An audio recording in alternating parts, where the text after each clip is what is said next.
जैकी चैन ने एक इंटरव्यू में ये बताया था कि उनके मरने के बाद उनकी जितनी भी जायदाद है, जितनी भी दौलत है, वो डोनेट कर देंगे, अपने बेटे को नहीं देंगे, क्योंकि उनका ये मानना है कि अगर उनका बेटा इतना लायक होगा तो वो अपनी दौलत खुद से बनाएगा, लेकिन अगर वो नालायक होगा तो मुझसे मिलने वाली प्रॉपर्टी और मुझसे मिलने वाली दौलत को भी वो जाया कर देगा, वेस्ट कर देगा। Welcome to amazing random fact, एक ऐसी सीरीज जिसको देखने के बाद आप कहेंगे ओह माय गॉड।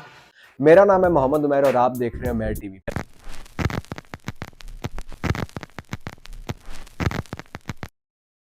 दोस्तों, वीडियो शुरू करने से पहले अगर अभी तक आपने इस चैनल को सब्सक्राइब नहीं किया तो चैनल सब्सक्राइब करके साथ ही बने बेल आइकन पर भी क्लिक कर दें ताकि आपको मेरी आने वाली हर नई वीडियो की नोटिफिकेशन मिलती रहे। दोस्तों, अक्सर औकात इंटरनेट यूज करते हुए आपको एक पॉपअप ऐड नजर आते होंगे या किसी भी एप्लीकेशन को ओपन करते हुए, या खास करके अगर आप मूवी देखने के लिए किसी वेबसाइट पर जाएं तो वहां पर आपको बहुत ज्यादा पॉपअप ऐड देखने को मिलते हैं। ये पॉपअप ऐड इन्वेंट किए थे इथन जकरमैन ने, और एक इंटरव्यू में इन्होंने पूरी आवाम से माफी भी मांगी थी, क्योंकि दुनिया में सबसे ज्यादा हेट करने वाले जो ऐड है वो पॉपअप एड्स ही है। ये बात जानकर आप हैरान हो जाएंगे कि दुनिया का यंगेस्ट सर्टिफाइड 5 साल और 11 माह का लड़का जिसका नाम है अयान कुरैशी, दरअसल इसने 5 साल 11 माह की उम्र में ही माइक्रोसॉफ्ट का जो आईटी टेस्ट है उसको पास कर लिया था, और ये एक वर्ल्ड रिकॉर्ड है जो कि अब तक नहीं टूटा। एक रिसर्च में ये पता चला है कि अमेरिका की 5 जो सबसे बड़ी सिटीज हैं उनमें रहने वाले लोगों ने जब भी ट्रैवल करना होता है तो वो अपनी गाड़ी के बेनिस्बत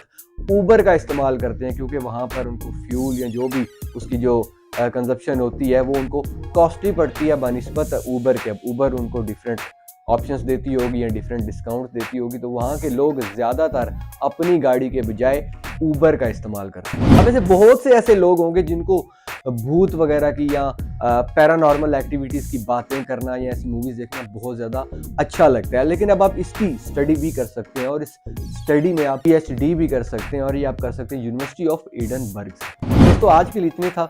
आपको इनमें से कौन सा फैक्ट सबसे ज़्यादा अच्छा लगा मुझे चैट सेक्शन में ज़रूर बताइएगा। अगर आप भी अपना कोई फैक्ट मेरे साथ शेयर करना चाहें तो आप मुझे इंस्टाग्राम पर DM कर सकते हैं। इंशाल्लाह आपसे अगली वीडियो में मुलाकात होगी। अपना बहुत ख्याल रखिएगा। अल्लाह हाफिज़।